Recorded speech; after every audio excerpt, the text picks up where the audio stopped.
Hello বন্ধুরা, তো দেখুন এই আগস্ট মাসে গোলাপ গাছের কি পরিচর্যা করবেন। আর গোলাপ গাছটা দেখুন কত সুন্দর আছে। তো গোলাপ গাছে যদি কোনো শুকনো ডাল থাকে অবশ্যই সেখান থেকে কেটে দেবেন। দেওয়ার পরে সেখানে ফাঙ্গিসাইড লাগিয়ে দেবেন, আর সাইড থেকে একটু খুঁড়ে নেবেন। নেওয়ার পরে একটা খাবার দেবেন।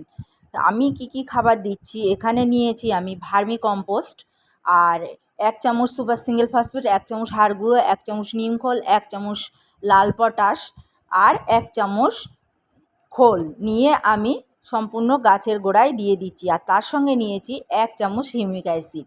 তো প্রতিটা গাছে আপনারা এইভাবে দিয়ে দিন। আর আমি এর বড় ভিডিওটি ছেড়েছি গোলাপ গাছের, অবশ্যই আপনারা বড় ভিডিওটি ভিতরে গিয়ে দেখে আসবেন। শর্ট ভিডিওতে কিন্তু সম্পূর্ণ দেখানো যায় না, বা A to Z পরিচর্যার বিষয়ে আলোচনা করা যায় না।